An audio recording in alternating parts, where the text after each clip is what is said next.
சொல்லுங்க சிலர் எப்படி எல்லாம் நல்லா இருக்கீங்கன்னு நினைக்கிறேன். இப்போ பார்த்தீங்கன்னா நம்ம எங்கே வந்துருக்கோம்னா பீக்கு தான் வந்திருக்கோம். பீக்கு வந்தவொடனே பார்த்தீங்கன்னா சுற்றி முற்றி எனிமி எதுக்கு இங்கே வந்திருக்குன்னு சொன்னால் பார்த்தீங்கன்னா, அதாவது பார்த்தீங்கன்னா இங்கே ஃப்ரீ ஃபயர் இந்த இடத்துல இருக்குது பார்த்தீங்கன்னா, இங்கே இருக்கிற ஒரு செவுத்துக்கிட்ட பார்த்தீங்கன்னா யூஸ் கொடுத்தா நம்மளுக்கு லூட் கிடைக்கும்னானுங்க. அதுதான் என்னன்னு பார்க்கலான்னு வந்து உள்ளன்னு பார்த்தா நம்மளை சுற்றி முற்றி வளைச்சி பார்த்தீங்கன்னா ஷூட் பண்ணிக்கிட்டே இருக்காங்க. பார்த்தீங்கன்னா இங்கே ஒரு அக்கா வந்துச்சு. அந்த அக்காவை பார்த்தீங்கன்னா நம்ம போட்டுக்கலாம். அதுக்கப்புறம் பார்த்தா பின்னாடி இந்த அக்கா வேறு நம்மளுக்கு ரொம்ப நேரமாக டேமேஜ் கொடுக்குது. அதுக்கப்புறம் பார்த்தீங்கன்னா ஓரியன் கேரக்டரை போட்டு எப்படியோ பார்த்தீங்கன்னா கொஞ்ச நேரம் சமாளிச்சுனா அதுக்கப்புறம் பார்த்தீங்கன்னா எப்படியாவது எங்களை கையிலையாவது குத்திக்கணும். ஏன்னா பார்த்தீங்கன்னா நம்ம கையில் ஆமோ இல்லாத பட்சத்தில் நம்மளை போட்டு தெளிவாங்க. மேலேருந்து வேறு ஒருத்தர் சூஸ் பண்ணால் எப்படியும் நான் நம்மள தப்பிச்சிட்டேன். அதுக்கப்புறம் பார்த்தா கன்று எடுத்துட்டேன். ஆனால் கன்னில் சுத்தமாக ஆமோ இல்லைங்க.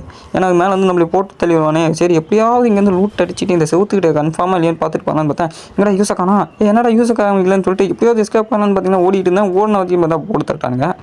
என்னடா இது நம்மளே போட்டு தள்ளிடுறானுன்னு சொல்லிட்டு ரிவ்யூ கீழே வந்துட்டு இருந்தேன். பார்த்தா 2 ஸ்விம்மிங் பூல் இருக்குது. என்னடா இதுன்னு பார்த்தா அந்த ஸ்விம்மிங் பூல் கிட்ட வந்தவொடனே போட்டு தள்ளிட்டானுங்க. ஹேக்கர் நம்மளே போட்டு தட்டாங்க.